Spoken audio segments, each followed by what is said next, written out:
Welcome, everybody, to the League Bound podcast. It is week 4 in the NFL, and we are excited. We are joined today by some League Bound royalty. The past 2 champions are here. The only 2 names that are on the League Bound trophy. We have, obviously, we have Seth Mintz, but for the first time joining us, we got Sholom Becker. Hey, man, what's going on? Hey man, dude, thank you for having me. It's a real honor. I was gonna join last week, but I allegedly had a date. No, I actually did. But I'm joining this week, and I think this is actually a good week for me to join because I am playing you this week, head to head. So yeah, it was definitely a blessing in disguise that I'm actually on the podcast this week. So definitely excited to talk a little more football with you guys.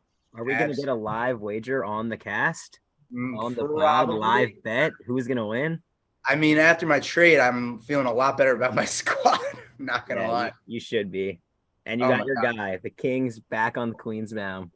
The King is back home. As I already I said to Roth, let's just get into the trade right away. Why not? We had a 1 a.m. trade. I literally texted Ali Roth at 12:45 saying, okay, I need a running back. What are we going to do? And I was willing to give up Debo. So the trade officially was I gave up Debo, who is a great keeper. I think next year he's going to be a 6th rounder. So I gave up Debo, James Robinson, and Ezekiel Elliott. And I got my favorite player that's not named Patrick Mahomes or is a Jet, Derrick Henry, and the corpse of Allen Robinson. I don't know what you guys think, but I thought I got the best player in the trade. So I'm just gonna kick in a little bit. So I'm kind of conflicted, to be honest, because I think on paper you did get the better end of the trade, but the question is who is going to beat Raw. So even though you got Derrick Henry, you essentially lost a keeper for next year in Deebo Samuel. Next year, I think the league is more up for grabs, where it's like we can't trade for like the first round, second round, or third round. So it's really anyone's game. Well, with that being said, on paper for this year specifically, I think it is a lot better for you that you have a running back because let's be real, you had a backup running back in Ezekiel Elliott that had 5.8 points week 1, week 2, and he broke out week 3 with 14. If your starting running back is breaking out with 14 points, there's a huge problem. Not saying 14 is bad, but you get my point. Montgomery kind of got injured, and then Herbert's just kind of killing it. So I think it is big for you, specifically for this year. But we'll see what happens. Dude, Zeke is like a pain in the butt. I didn't want him on my team anymore. Like it was just not fun. James Robinson was the tough one, honestly, because I mean, NFL Achilles injuries 1 and Achilles everybody else because, bro, I don't know. This dude didn't have any speed to begin with, and yet he's popping off 30, 40-yard runs each week. But, yeah, I don't know. Seth, you like the trade? I think Becker hit it right on the nose. I think you definitely got better this year. You also did the league a chesed by making Roth a little bit more beatable, which is nice now. Like, although it's kind of annoying for me and Becker on the down low, but it is nice overall. I mean, yeah. Just want a quick Monday Night Miracle review. Obviously, it was Rosh Hashanah, so none of us were able to watch the Giants get steamrolled on the offensive end by Micah Parsons. Everyone saw that video. I don't even remember the offensive lineman, but he should not be in the NFL anymore because he basically got pancaked, and you don't get pancaked by a defensive player. Offensive lineman, pancake, defensive lineman.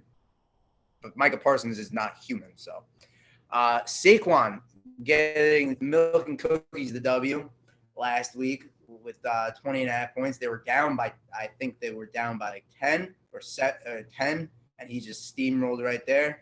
Seth, I don't know how you ended up with a Monday Night Miracle, considering that you had the Giants defense and Graham Gano, and like the Giants defense goosed, but I don't know. I'm out here in a lost season, highest point scorer. So that's kind of weird. Bro, it's hilarious because the Giants love a field goal.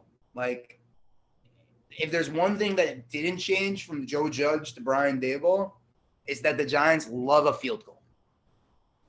I'll take it every time. Let them settle. And then Would have preferred to win, but I'll take the points. Yeah, no, for sure. Speaking of field goal, what's up with Younghoe Koo averaging 12 points a week, 36 points on the year, 19 points week 1? I don't know. I had a gut feeling this year. Like, I just know in the past, I've had him on my team for the past 3 years. 3 years ago, he played out of his mind. He was a leading kicker with points. He was averaging about 13 points a week, which is pretty incredible for a kicker, pretty good for a flex, pretty good for a wide receiver. And for some reason this year he is popping off. So Becker, Younghoe's already missed. He's already missed 2 field goals this year. Well, he missed a 64-yard field goal at the end of the game. He misses a couple more. I don't know. No, but the point is the Falcons' offense is not horrendous, but it's not good enough to get touchdowns. So they will always be in field goal range. So yeah, I don't know. I think he's going to have definitely a decent amount more weeks where he has anywhere from like 12 to like 17, 18 points. But we'll see. We'll see. Hawk is cheap. If only you can feel like he got a contract extension recently, so I don't think they're going to cut him. Yeah, he signed a 5-year, $24.25 million deal this offseason. So they ain't cutting him. They ain't cutting him, even if he's gonna miss some field goals. I had an idea that we weren't going to do studs and duds because it's basically obviously Thursday Night Football is starting in about 10 minutes. So why look backwards on what's going on then? But I had an idea. Let's play a game. It's called Will It Stick, and it's also going to be like guess the player / Will It Stick, and we'll figure out what these underlying stats that I pulled out over here are going to be able to be sustainable.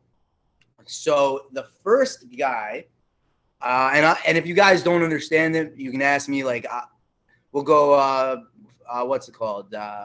Not finger baseball. What's it called? Name baseball. Oh crap! What is it? You talking about initial baseball? Initial baseball. We're gonna do initial baseball rules. We're gonna do. We could do conference, league. We get a couple questions. Okay. Exactly. Conference. I'm probably not going to understand this. I might need Mr. Ford here, but yeah, let's Becker, try. Why don't you watch the first one and then you'll figure it out from there. Yeah, it's all. Let's see it. It'll be great. So, first up, we got the RB3 on the year. This dude's averaging almost 18 points a game at 17.8. He has 4 touchdowns. And if you see on the doc here, if you are listening, I have a stat called opportunities. What are opportunities? Generally, it's for a running back. It's rushing attempts plus targets, not receptions. So anytime they have an opportunity to touch the ball, not necessarily that they do touch the ball because that's touches, but an opportunity to touch the ball. So this player had 13 opportunities in week 1, 25 in week 2, and then 20 in week 3. Obviously, over here we have a snap percentage. So he had 49% of the snaps, 63% of the snaps, and then 58% of the snaps. If you guys want to take a stab, obviously cheating is not allowed. So if you're looking on Yahoo total points, that won't be fun. But well, it's a good thing my phone's at like 1%. So, but yeah, Seth, you can take the first one. Well, I know the second one already because. Well, we're not going to the second one. Yeah, so I'll do the first one. It's the RB3, so it's someone playing really well, 18 points a game, but it's pretty heavily covered by touchdowns. All right, give me the conference. We got the AFC. AFC. This is like Weddle. Okay, running back in the AFC who's playing well. You can only get a triple now. Right, give me what, like AFC North, South division. He is in the AFC South. Running back in the AFC South. I'm not gonna lie, I'm kind of curious also. Is it James Robinson? It is James Robinson. Wow, he's that good, huh? He is the RB3 right now. Now, obviously, that's being carried by the 4 touchdowns, and you see that there's clearly still that timeshare with him and Travis Etienne. Now, I'm going to ask you guys: will it stick?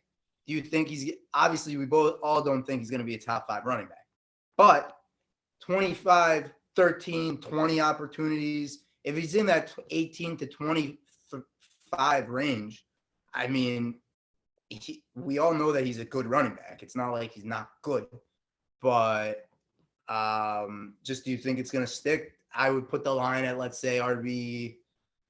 Let's put the line at, RB like 14. Oh, I mean, that's like a super high line. No, fine. RB 16. That's a middle tier RB2. It's a higher end RB2, but he's already off this start, so that's why. Yeah, So, I mean, go ahead, Becker. No, oh yeah, no, I'm just gonna chime in right now, but I'm kind of conflicted honestly, because I know James Robinson is a good running back. He's very talented. We're very early in the season. There's only been 3 weeks. With that being said, if you look at the schedule that the Jaguars had, he's only had good matchups.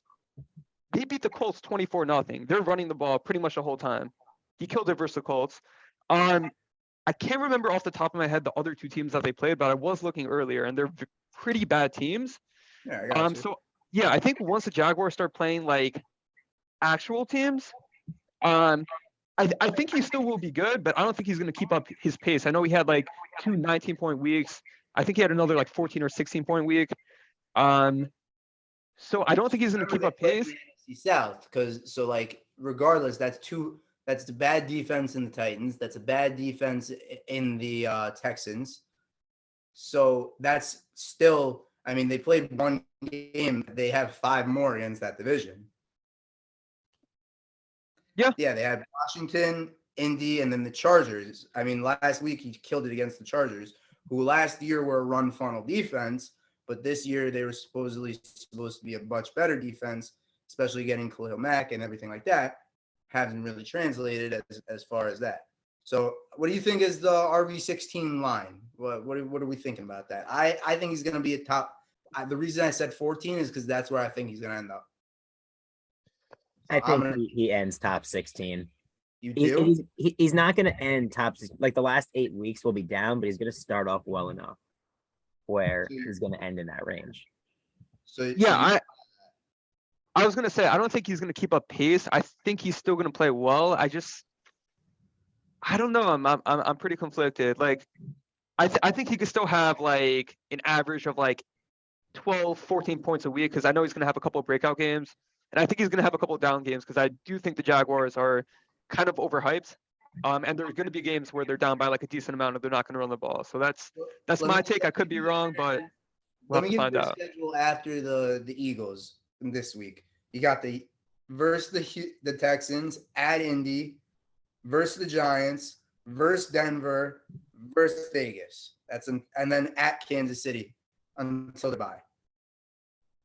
I don't think Jacksonville's actually as good as they're playing. So even in the easy matchups, like they shouldn't be blowing teams out 24-0. But that doesn't mean that they're going to be. I don't think he's game script dependent. No. Of course he is. Etienne is sitting there. Eventually he's going to start. But these are getting targets some also, touches. these are not just straight up runs. He's getting targets. That's what I'm saying, right? These opportunities are going to go down as Etienne gets more involved. No, for sure. I mean, do you think Etienne's not involved because of the injury? Because they were both injured from last year. It's not, and Etienne is a lot earlier than James Robinson's. Well, it's also been a lot of game script. Like James Robinson's a better runner of the ball. No one would ever argue that. Mm-hmm. So, like when they're winning, to just give him the ball, milk the clock, run it out. Like, yeah, he's going to feast. We saw him do that all year last year. Right. Well, last year he was the only show in town, but yeah. All right. So, Becker, you think he's going to get it or not? RB16. Tough. I do think he's going to get it, because the reality is, if he stays healthy, running backs get injured all the time. I am very confident there's going to be another, bare minimum, another 5 to 7 to 5 to 8 starting running backs that will get injured this year. It just happens. Running backs always get injured. Like last year, I remember a ton of running backs got injured. And the running backs that aren't fully injured right now, they're like day to day. And so, yeah, I think if he stays healthy, he will break. You said running back 16, right? Yep. I think he'll get there. All right. So we're all on my the take. So if he stays healthy, big if. We think it's going to stick. All right. So obviously Seth knows who this guy is. So we're going to focus on you, Becker. Next guy is the RB4. Also has 3 touchdowns, is averaging 15.7 points per game, which is actually interesting that it's over 2 points per game from the RB3 to the RB4. And his snap percentages have been 39% of the snaps, 40% of the snaps, and 44% of the snaps. And his opportunities, once again, I'll remind you, that's rushing attempts plus targets, have been 10, 12, and 12, meaning he's been as efficient as they come. Damn. I have a. Is it someone on Seth's team? Because Seth knew right away. So like, it's possible. I will give you again. You can initial baseball rules. You can ask. No, I'm not going to counter. Wait, is it one and done with guesses, or like how does that work? I mean, we make the rules. You can do whatever you want, but do whatever you want. Get it right. You want, bro. Don't just guess. Definitely not trying to get it wrong right now. We're having some fun, man. It's a game. Who has 3 TDs right now? I don't think that's how you should be looking That's a tough way to get it. Yeah. Who's been mad efficient? Like ridiculously efficient. I mean, there's been a decent amount of people that have been. So ask a question. So ask me conference, division. I think you should go division. Okay, well, yeah, we'll go division. We got the AFC West. AFC West. Dude, honestly, like I'm not gonna lie, I need Mr. Ford here. There's something not ringing right now. Okay, the AFC West is the Chiefs, Chargers, the Raiders, and the Broncos. The most loaded division there is supposedly. Okay, 3 touchdowns. Again with the touchdown. Hilaire? Yes. Okay, that's fair. Yes. Mr. Efficiency himself, Clyde Edwards-Hilaire. Now this I don't think is gonna stick. Like this is the sell high of all sell highs. I mean, this isn't sustainable. Obviously, I mean, let me reset. Jerick McKinnon's involved, and he's not just involved. And also, Andy Reid has even said we're going to be a committee. Jerick McKinnon's involved. Isaiah Pacheco is there, but I read something very recently that it was like Isaiah Pacheco is the victory cigar, meaning like at the end of the day, okay, we're gonna give Isaiah Pacheco the ball and he'll do something. But like 10, 12, and 12 opportunities, that's just not sustainable. That's averaging over a point per opportunity. Like that's not something that's sustained. Like even James Robinson has like 17.8, but like at least it's still like point something per point in fantasy. It's not like this is just an unsustainable thing. So I would have put the line at RB16, where I would say no chance. He will not finish the year at RB16. It's tough. Seth, what do you think? Get back to me after. If McKinnon doesn't get injured, unfortunately, I don't think he'll make RB16 either. I think he'll be close. He'll be like 18, like 16 to 18, but I don't think he breaks top 16 unless McKinnon goes down. Okay. But there's upside there. There's definitely upside. Best offense in the league leads to efficient touches. Absolutely. All right, Becker, what do you got? Dude, I'm on the fence, just like always. I don't know. little. They're just so stacked in offense. I think Juju's kind of fake. I don't even put him in the picture. Like, I agree. there's going to be part of that offense. Kelsey's a freaking beast, but they're going to have to double team. There's going to be a lot of opportunities for him. You know what I mean? So if he does stay healthy, damn. If he does stay healthy, I'm gonna slide him in there. Yeah, because realistically, like I said, 5 to 8 running backs are gonna get injured. He's a top 20 running back in my opinion. Like, also when you're playing on the cheap spot to fall, you're gonna be a top 20 running back, right? The Eagles fell down from a like 30-yard gain and only gained like 8. Sorry. No, I hear that, man. It's tough because you honestly you want pieces of that offense, but you just don't know where the ball is going.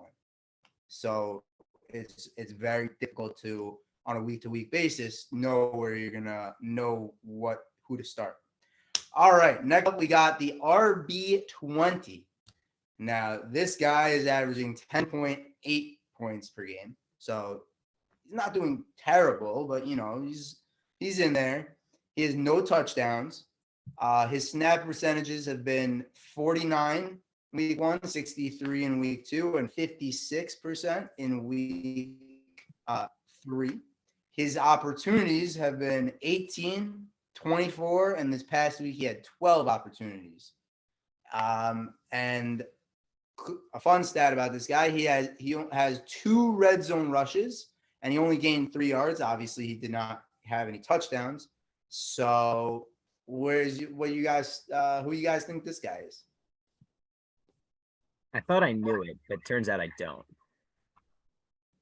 Yeah, like always, I'm always conflicted, but it's Seth has to guess anyway. So Okay, I'll take the division. Sticking in the AFC West.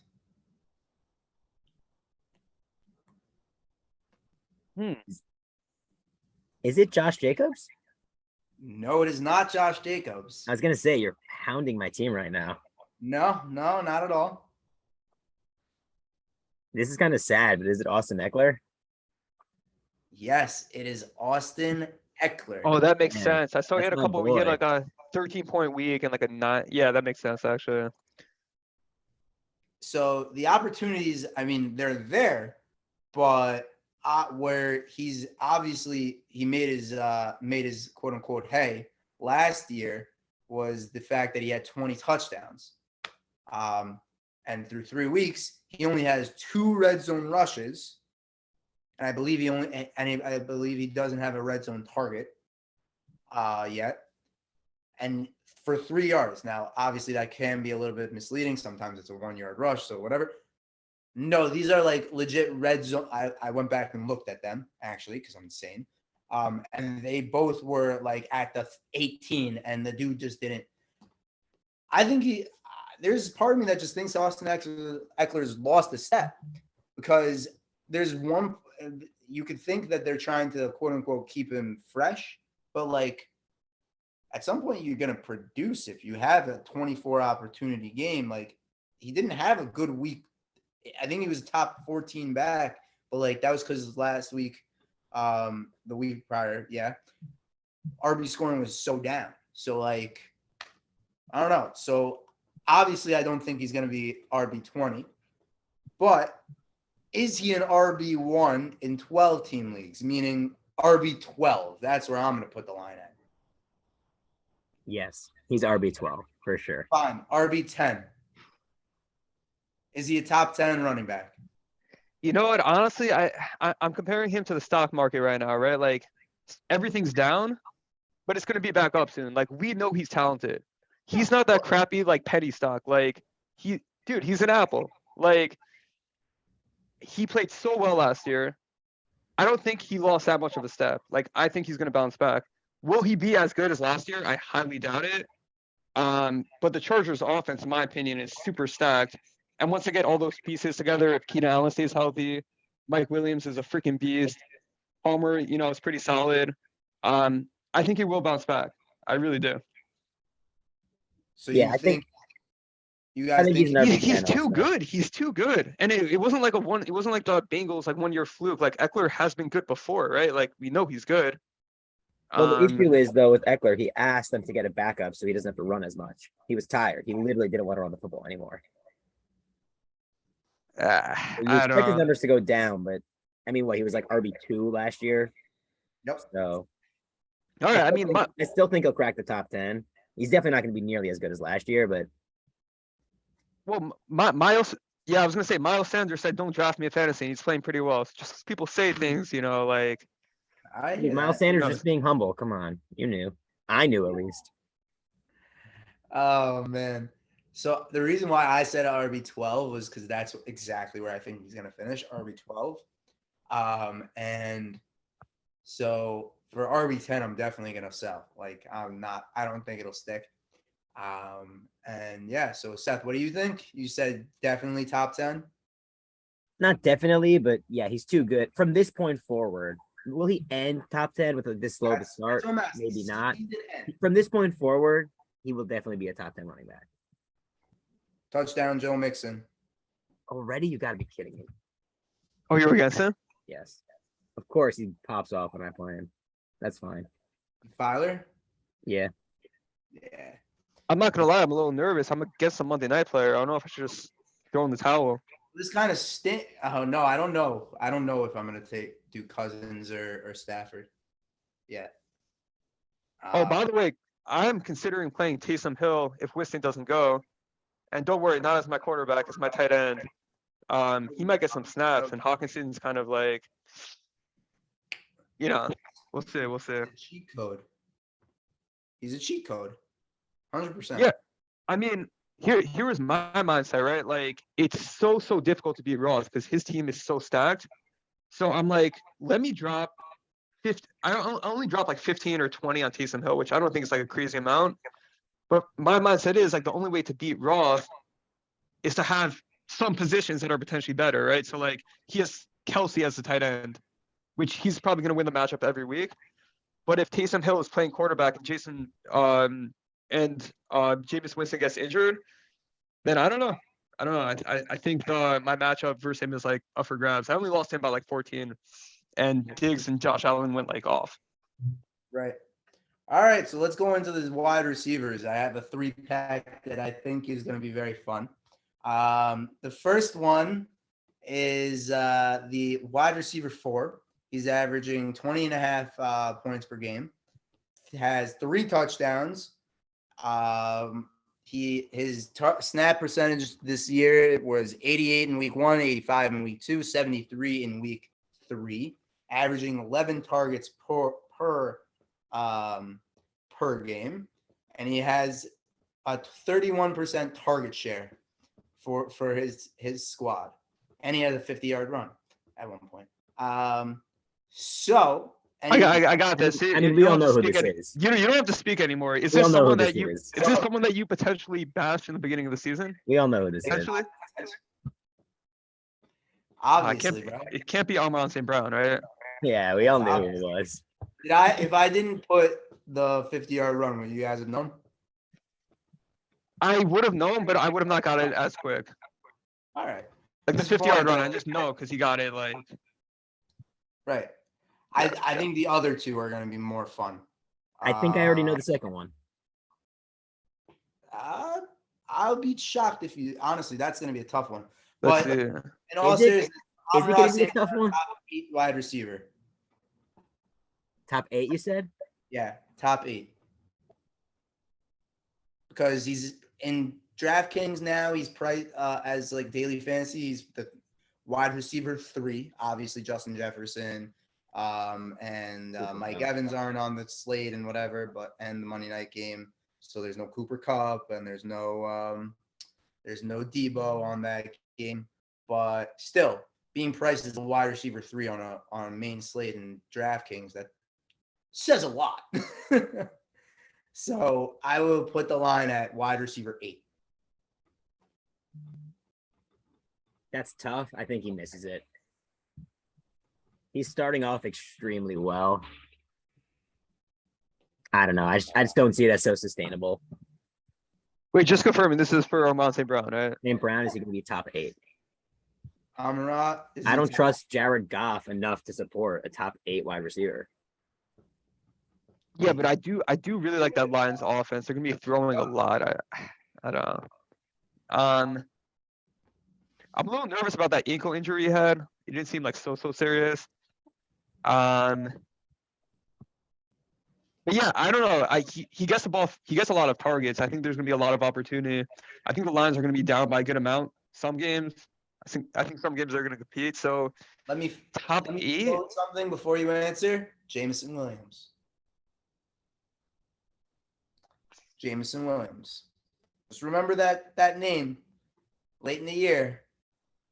I mean, they drafted him to be great. I don't know. All I heard about 3-4 weeks ago was Hermonte Brown. Too much hype. I'm gonna give it to him. I will. You are? Yeah. I'm gonna sell it. I mean, I like the guy now because I actually have seen him play football. That's the one part of the equation that I didn't watch him so much last year. I'll be honest.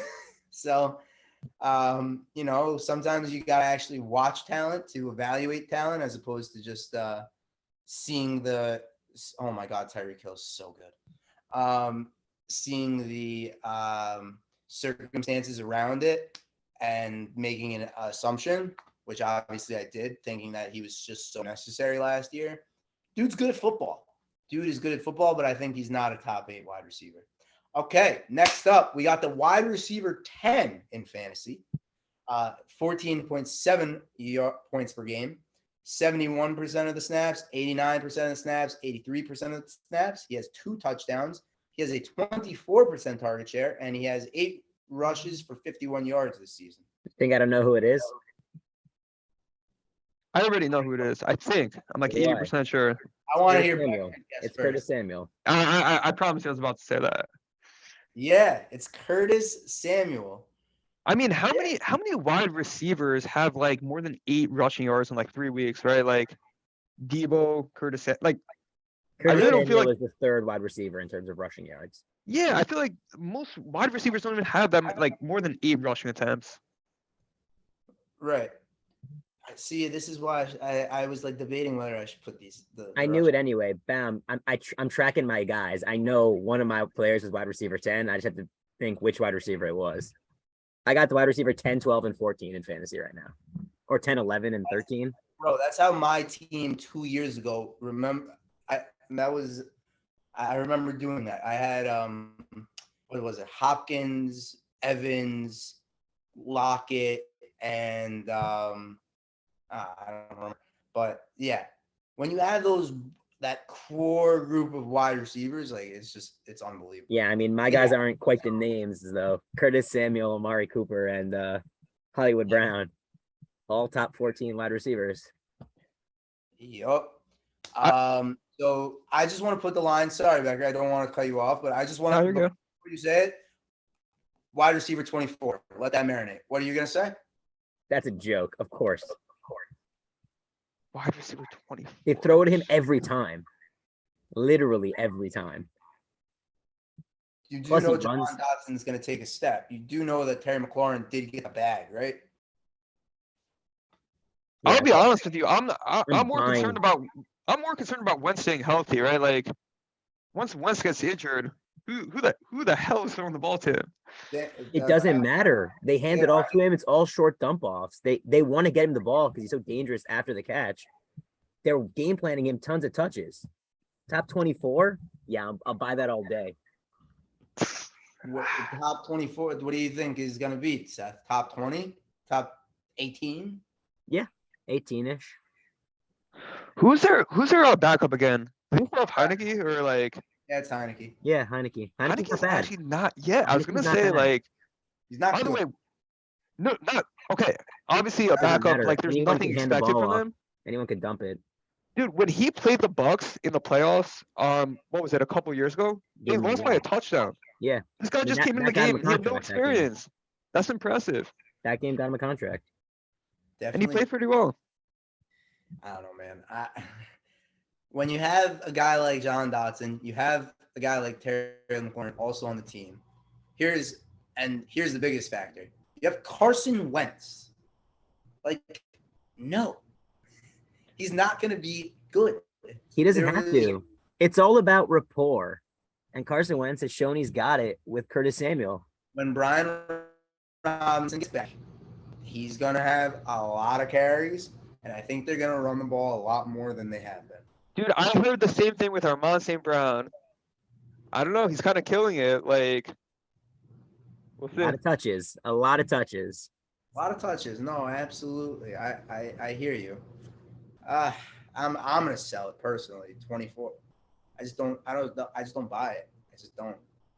And then we'll see. Lastly, we got wide receiver 29 at 11.4 points per game, 1 touchdown on the season. He's got it 82, 78, 79% of the snaps in each game. He's averaging 7.3 targets per game, 28% of the target share, and he's averaging like a couple rushes for a couple of yards each game. That many rush attempts per game. It's got to be Debo, right? I was thinking the same thing. Yeah, this is why I shouldn't put the rushes in. I don't know. Yeah, because like I said, besides for Curtis Samuel, Debo, like who else has more than like 7 or 8 carries as a wide receiver? What's I his heard that just had one before. What? on the Steelers? What's his name? He has a lot of. Chase Claypool? Yeah, Claypool's got a bunch of. Oh, Claypool, okay. But yeah, I don't think there's more than like 4 guys or most 5 guys that get more than like, I don't know, like 2 or 3 carries a game. Offense now has been much more involved in the NFL, and people are either getting the inside handoff, the little shovel passes, and like that's just been more part of the game.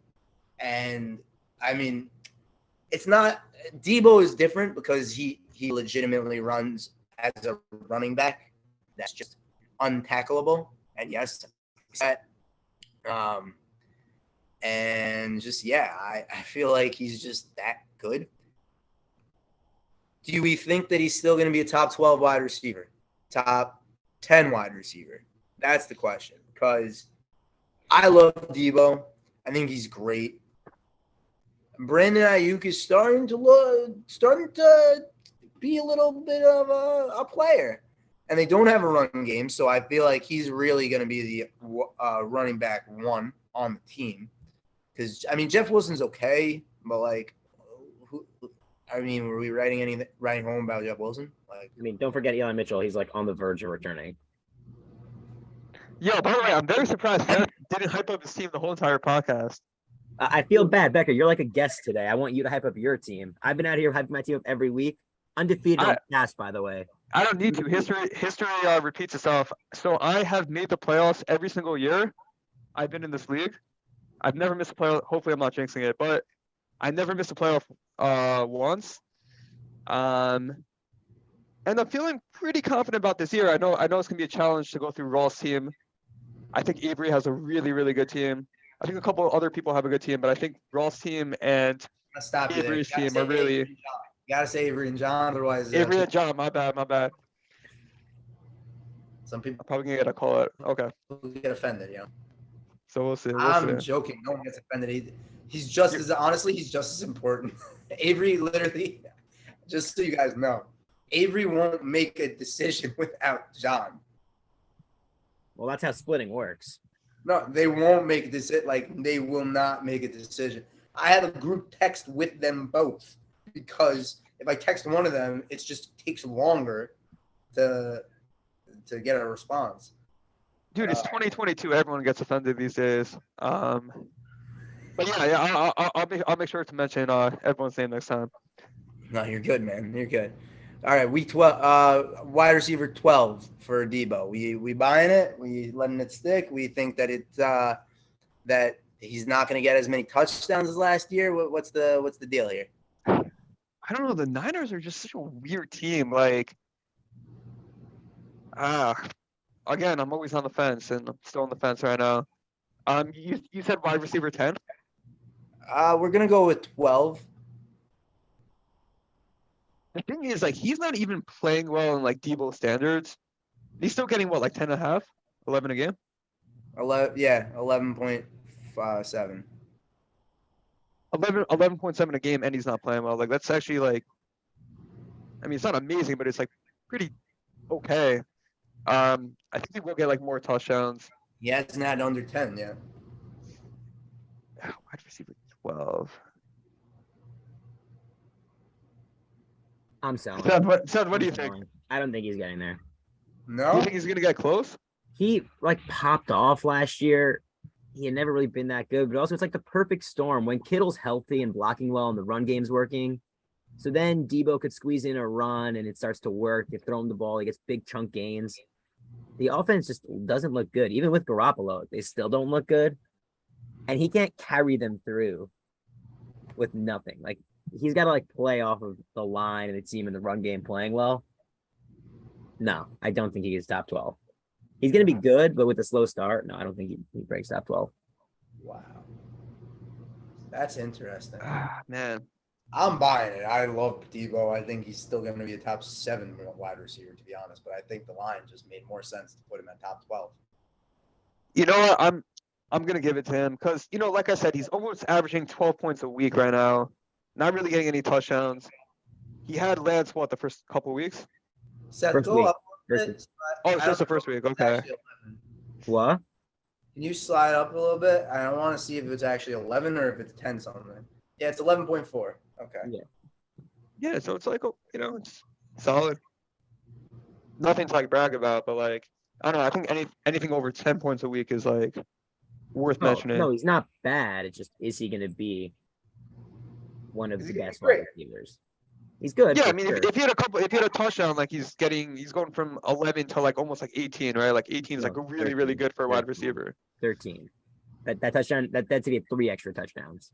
1 extra touchdown puts in only 2 extra points per game. Yeah. Good call. All right, and let's. I don't know if you guys enjoyed that, but I definitely enjoyed it. I enjoyed looking up all the little stats during work today, because I was not supposed to be in my office today. I was ticked off about it. So, I did other work because this is more important. Anyway, so. Let's just obviously the game is going on, but I had the Bengals -3.5. It was fun to see that the money line bets or whatever, or bets on each team were 50-50, and that 64% of the bets were on the Dolphins to cover, to cover the spread. I think that the Bengals are going to cover. And right now, I'm looking good at the Bengals up 4, with it being a 3.5 point spread. I don't know what you guys thought going into tonight. Yeah, I mean, I was taking the Bengals to cover just because Tua looked like he was unconscious at the end of last game. And I don't know how he's playing today. So He actually is looking good. yeah, he is, which is pretty crazy. But yeah, that's why I was thinking Bengals to cover. But otherwise, like, as much as I hate to say it, I think Miami's pretty real. I think they're actually good. Even though I still don't think Tua's good, their defense is good. I don't. Tyreek's punts. What? I think 3.5 is like it's kind of like a death trap. Like, first of all, the Bengals are home. The Bengals are playing for like a lot more right now. Like they're trying to prove themselves. Miami is obviously 3-0. They're obviously a very good team. I mean, they just beat the Bills, even though I know the Bills had like a couple injuries. But to cover 3.5, I don't know. Becker, you have your butt on a fence. That's where you are right now. Yeah, it's crazy how bad you are at making decisions. I mean, dude, a lot of people lose in gambling, so you gotta think it through. Yeah, the thinking's not going to help you. You're losing anyway. May as well just place it. Dolphins are so stacked. You know what? I'm gonna take the Dolphins to cover the spread, but I'm still gonna take the Bengals to win. All right. And then we got my favorite segment, because I love looking at prop bets. It's just what I do. And honestly, it surprised me that Hayden Hurst didn't hit this in 2 of the 3 games, but He got I think hurt he's in one, that's why. What? He got hurt in one. That's why he only had 40% of the snaps when I looked. Okay. Mhm. That makes a lot more sense. Actually, this line closed at plus money. At I think it closed at plus 105, 102, but I saw it again at plus 100. Even money at 26 and a half. He already has a catch for I think 7-8 yards. He's So, at 25 yards already. are you serious, bro? Two I receptions love for it. 25. I I actually bought up that line to 40, so I still need a couple more. Oh, you alternate? I alternated him up to 40. Like the line was so low, you get such good value of buying it up a bit. You need Is to that spread a- on catch. Is that a parlay or individual bet? It is parlayed. Okay. No. Well, I'll let you guys know if it is. Yeah, no, you'll let me know after. Yeah. All right, and then, so I'll let you know. And then I think Tyreek's scoring a touchdown. Like, plus money, Tyreek Hill scoring a touchdown. Like, I just think that was, you got to take it. And then my weird extreme value of the week is BJ Hill. Can you either of you even tell me which team he's on? I'm gonna say he's on the Bengals. Yes, he's on the Bengals. To record a stack at plus 225. That's interesting, though. I was actually thinking to potentially take a Dolphins player to get a sack because of how bad the line is for Cincinnati. Mm-hmm. So I'm a little bit shocked you went the opposite way on this. So obviously you want to do Hendrickson, but that was at minus odds. And this is the extreme value. So we want those. But yeah, that's what's going on. We don't have to do the injuries and practice reports. Who gives a garbage? I mean, Cook's going to play. Swift isn't going to play. Taylor's going to play. CMC, I don't know. He's gonna play. He missed 2 practices. Yeah, but he's gonna play. I don't know about St. Brown, to be honest. I'm a little nervous. I mean, he hasn't practiced all week. So we got to see. Dak's going to come back week 6. Keenan Allen's playing. Cordero was weird. Jameis, I have no idea. Michael Thomas. Play. I need Winston out here checking bombs to Olave. Yeah. Dude, is there any chance you're going to trade Olave? No, I'm keeping him ready for next year. You can lock that in. What round do you get him again? 10? 9th or 10th? Yeah, Yes, lock that in as nice, keeper. Dude, Lock him in. So good. Like, he is so. Man's got 26 targets in the last 2 weeks. I don't know why people thought this was quote unquote a down year of wide receivers. Burks, London Burks, Garrett Wilson, Olave, Dotson. Like, these dudes are balling out. They're really good. I'm probably missing a few, but like, they're really good. All right, Seth. So let's get into the matchups right now. Why don't we start with, you know what? Let's start with the main event, really, because we have two participants on the podcast over here. Seth, Becker, we're going head to head, and I'm gonna kick your butt because Michael Pittman's going off. Before, I have to mention this, right? Obviously, like the stat correction. Like I know you guys mentioned that a couple of times, like in the first podcast or second podcast, whatever it was. I feel like there's a decent amount of people that don't actually know exactly like what the stat correction is referring to. All right, I'm getting soup for this. You can explain it. To be honest, I think everyone knows, but I'm happy to hear it. No, I think some people have an idea, but they don't know like actual details. Yeah, you know what? I think a lot of people may have forgotten too. You should definitely jog everyone's memory. Okay, so I just want to fill everyone in from what happened. Seth, I believe this was in 10th or 11th grade. Yeah, something like that. So let's just say a good like 6 years ago, 5 years ago, whatever it was. So I was playing Baum in the championships, and it was a super close match, right? Like if you lose by 30, it sucks, but you're not really invested. If you lose by like 5 or under, like you're so pissed off about it. Like that is the worst feeling in the world. Did you talk about Sanders? Not yet. No, we're not up to that. And yet. I'm playing Baum, and it's like so eye to eye. Like I'm up by like 5, he's up by 5. I'm up by 2, he's up by 2. And next thing I know, I lose by like 1.6 points, whatever it was. So I lost by 16 yards. I was so pissed off about it, because obviously like I lost, but I lost by so much. So I'm like looking on my phone the next day. I'm like, what the hell did I do wrong? I was still on the app after I lost, which made no sense. 2 days later. It was And not worth, only was I on the app, I refreshed my phone about 5 times a day. Like It was- literally 5 times significant. 5 times. Like I'm actually You not were joking. refreshing So, like 50 times. okay, fine. It was a good amount. On Monday, nothing happened, and I was like on Tuesday, nothing happened, and for some reason I was on the app on Wednesday, and I refreshed my phone, and I see that Baum lost 2 points. I'm like, okay, this is obviously like garbage. Like they probably just made like a mistake, and I refresh it again, and it's still there. And then I bring it up to like a lot of people, and someone brought it up to Baum, and Baum was like so pissed because I do believe Roth was commissioner at the time, and he still didn't pay you the money yet, which I think it was like $500, right? Like $50 per person. Yep. And what happened exactly? You were gonna like buy tickets to Florida, and that kind of like fell through.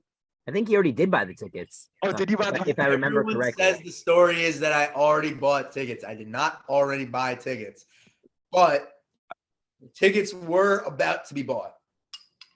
Oh, fine. So that sucks, but it's not as bad as like buying tickets and then like have to. Yeah. We Have were to all cancel wondering it. how much the cancellation fee was. Oh no, that would have been terrible. I think the best part about the story is that Roth made some very good memes. Probably have one on my phone. Maybe I'll share it later. But yeah. So that's Audio pretty much only like the whole podcast. stack fraction story. No, you missed the best part of it. First of all, we were playing. It was JC versus Flatbush on a Monday night. Mhm. I go in. I have Emmanuel Sanders. Just so everybody understands, Emmanuel Sanders was on the Broncos at the time. That was when the Broncos had Welker, him, and Demaryius Thomas. They were unstoppable. They were the Peyton 50 touchdown year. And basically, I won by halftime. Like Emmanuel Sanders at halftime won me fantasy, and then didn't catch the ball in the second half. Not only did he not catch the ball, he was playing. Obviously, we didn't have snap percentages back then to look at, but like he played every down, and the dude did not get a target in the second half. That's A. B. It was the most BS stat correction of all time because unlike last week where Najee fumbled the ball and then that's why they actually gave it. It's funny that it's the Steelers that it happened because the person that got the fumble was D'Angelo Williams. Okay, that's how you know. It was Le'Veon Bell was hurt at the end of the year, so D'Angelo Williams was like the biggest pickup. And D'Angelo Williams, yeah, that's the name. Yeah, basically was not on the field for a Hail Mary and hook and ladder play. Wasn't on the field, but got credited with the fumble. I do remember I this. watched the play. He wasn't on the field. Oh my god! I remember we were like trying to figure out like what happened. It took us like 2 days to process. Like, how the hell did you lose 2 points? And yeah, somehow like you got a fumble, but yeah, I guess it made no sense. Yeah. It was. Oh god. All right. Well, back to the matter at hand. I'm taking Becker to win this matchup. Where do you have his? So I'm struggling with Brandon Cooks versus what's his name? Allen Robinson. Brandon Cooks obviously has stunk. And yeah, that's about all the analysis I have for it. Montgomery's not going to play. If he does play, I don't know if I will play him. That's just tough to do. And either Allen Robinson. I mean, I'm not starting Jahan Dotson yet. Like, I don't have enough faith in him. But I mean, I think Garrett Wilson and Zach Wilson have better rapport than everyone thinks. And like, now rapport matters. For Curtis Samuel, it doesn't. But... Yeah, 2 with the pick. Oh, he threw into triple coverage. I told you, Tua sucks. Oh, that was bad. That was a bad throw. Also, it kind of looked like Tyreek had the ball and then like got it ripped away. But yeah, obviously I think I'm gonna win. So Seth is the oh no, it was just a terrible throw. Wow, that was awful. Tyreek was just waiting for the ball for like 10 years. And oh man, that's like oh god. So yeah, I think I'm gonna win, but Seth, as the unbiased party, obviously thinks that Becker's gonna win. So let's move on to the next matchup because I don't want to go through.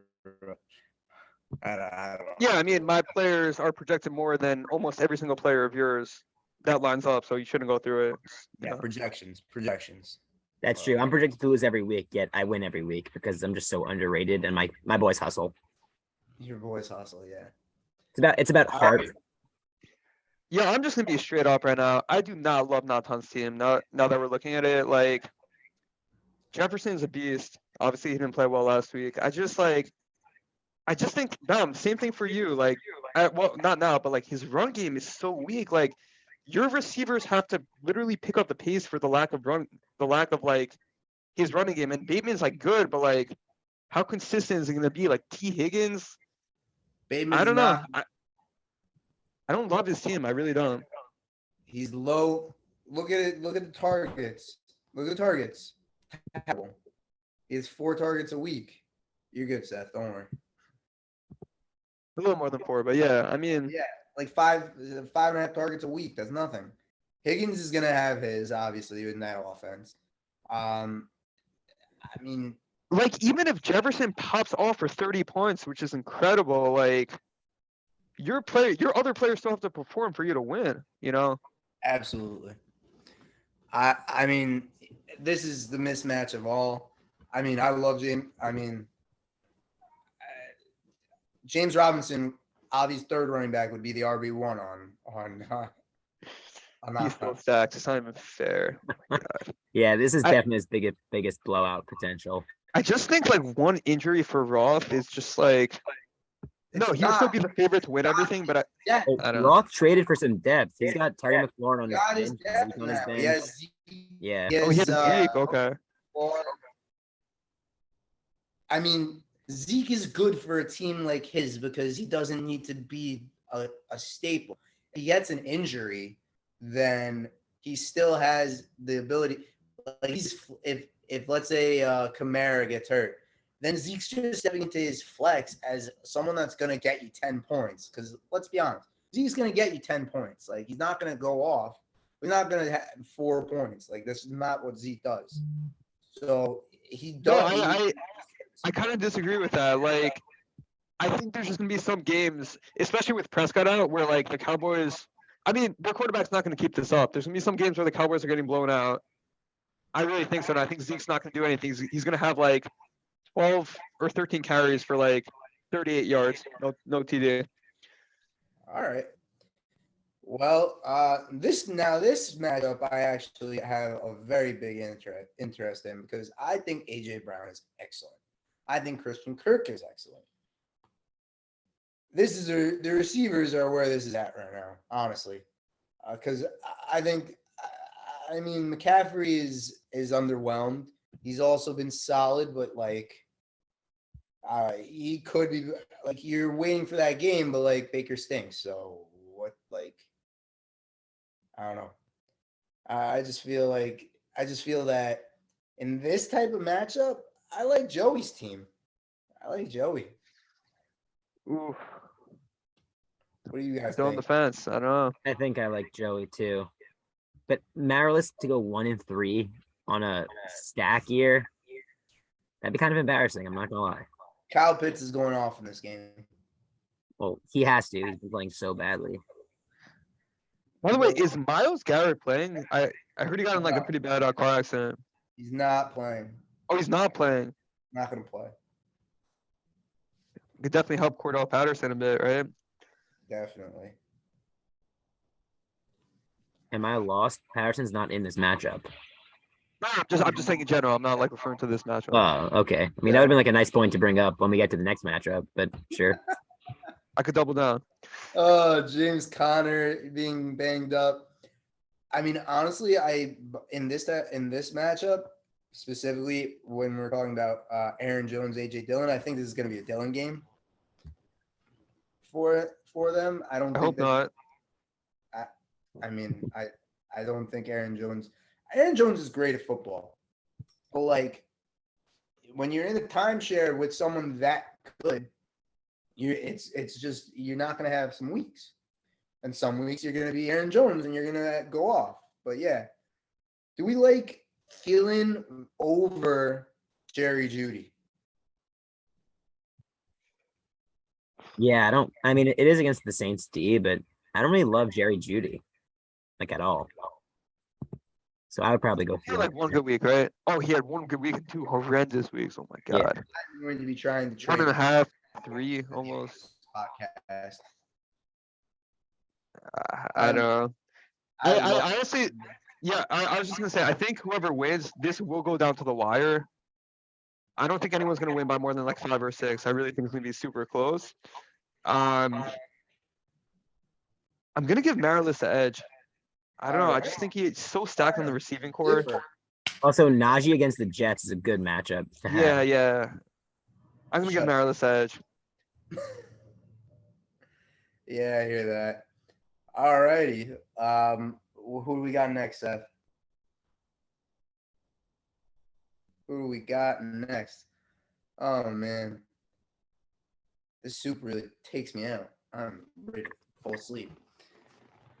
Oh God, Jalen Hurt. This is gonna be a matchup. This is a matchup right here.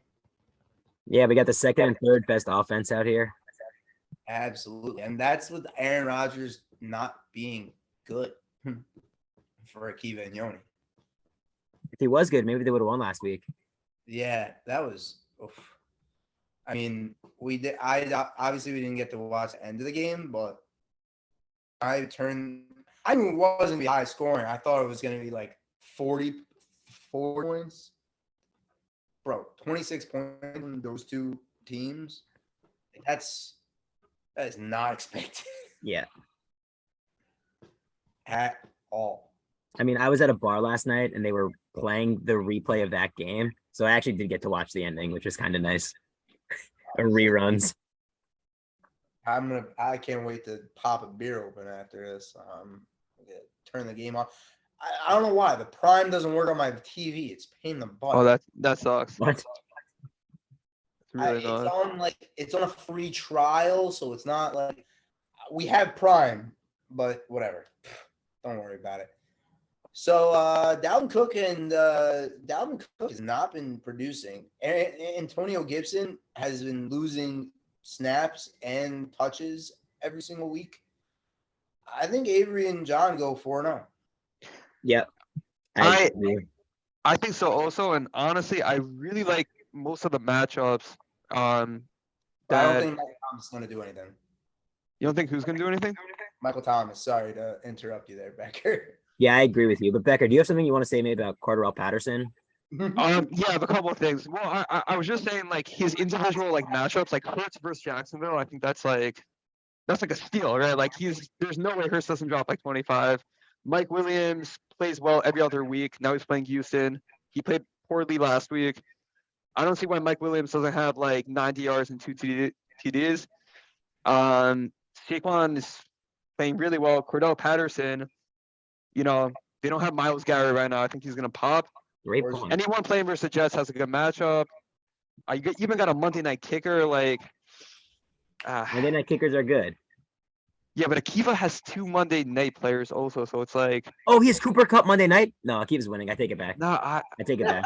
No, but Ayuk is fake, bro. Like no, Akiva could be down 40 going into this matchup with Kupp and Ayuk and still win. No, Akiva's winning. The 3 people in our league that stress Monday night the most are you two and Raw. Well, tell me it didn't work. I double stacked Monday nights last week. Highest point scorer. Tell me it didn't work. Wait, low key, like 6 years ago when I beat Baum with the championships, he was the only one that had a Monday night player. Oh wait. The league has evolved. It used to be Monday night players were bad. Now Monday night players are good. The league evolved. Wow. Okay. I hear that. All right. Now the main event matchup where you've been wrong every podcast so far, Baum. What? My matchup. Oh yeah. No, I'm giving Mix is off to a great start. It doesn't matter. I'm giving you the W on this one, honestly. Thank you. About time you put some respect on me. I think Olave is going to have a sick game. I don't think Gabe Davis is going to have a good game. I think it's going to be all Diggs. Juju should not be in a starting lineup in fantasy. Oh, that is a terrible call. Versus Tampa also. Oh my god. In that potential, what is it, like hurricane? I would Like, put be running the ball the whole time. I would put Devonta Smith in there for wide receiver. Who does he have on the bench to start that Seth? Looks like they're all playing. I put Hunt in. I don't care. Why wouldn't I would double dip again? He's been running that the whole season. The double. Or Pollard even. Both of them should be over Juju. Well, it's the Sunday night. I'm a little nervous, honestly. I'd much rather him put in someone who's playing earlier. The fact that he has the Patrick Mahomes Juju stack Sunday night, that's nerve-wracking. Yes, when he goes 2 for 15 and doesn't do anything. But there's always the chance Juju gets like 2 touchdowns and like it's game over. Tyler Higbee Monday night is not going to be able to carry me. Dude, I think there's literally a hurricane going on. Like, they're probably going to be running the ball like 80% of the time. There is a hurricane going on. Yeah. Yeah, I wouldn't be too concerned about like Juju popping in a freaking hurricane. I wouldn't be too concerned about Juju popping in general. If it were that bad, they wouldn't be playing there. Yeah, no, they just announced it tonight that they're playing. Yeah, exactly. It's the hurricane's not going to be that. It's not going to be that. No. They're playing baseball there. That again, the Mets and Braves are playing. Yeah, I think it'll probably be over already at that point. Yeah, I'm giving you the W, Seth. I think Lamar. Like, we were very close to having a Lamar trade. Yeah, we were. I was very disappointed, and then I had to pivot. I'm glad I did. But you got the king. I mean, I'm happy to keep Lamar, to be honest. I know. I wanted Lamar so bad. My problem was not giving up. Who was it even? I don't even remember. But I just couldn't. To me, I just couldn't give it up. And yeah, Curtis Samuel happens to be. I think he's gonna have a good game this week. But even though I don't think he's gonna have a great season. Yeah, that RB4 is on your bench. Yeah, I had to make a decision. He's playing Tampa Bay. So on Sunday night. I know, but I thought I might put Godwin. If Godwin plays, he might have to come into the starting lineup. I don't know where, though. And right back off the injury. I've got too many good wide receivers. It's an issue. I need some better running backs. Dude, that's why you offered me a trade for Fournette. Okay, now it all makes sense. Yeah, I need running backs. I have too many receivers. Yeah. All right, guys. We'll talk trade. All right, guys. Well, we know what's coming up, right? In a second. This has been a lot of fun. I'm not gonna lie. Having multiple guys as opposed to just me and Seth. Even though I love doing it with just Seth, honestly, I think I would love doing it with just Becker. But having multiple people, it just, yeah. I wanted to put the song in because, yeah. I love this song way too much. Becker, you got to close us out this week. Yeah. I got a what? You got to close us out. You got to give us a little send-off. What am I saying right now? Anything you want. I normally hype up my defense. You can do whatever you want. Okay, I mean, like I said, I'm very confident that like I'm gonna be Baum. They have this famous saying, "History repeats itself." I'm pretty confident, you know, but I really do think that like this year, the league is up for grabs. I know Roth is gonna have a player that's gonna get injured, and I honestly don't think he's gonna win. We're putting $10 on this matchup right now, Becker. I do not think Roth's winning. He's already making trades I'm thinking are questionable. I think he's blowing it. I don't think he's winning. Becker, we making a $10 bet? No, let's do 20. No, I'm not doing 20. I'm doing 10. We'll do 10. Baum's coming off the lowest point score week. I'm so good with that. Yeah, man. All righty. Thank you, guys. It's been awesome. And we'll see everybody next week.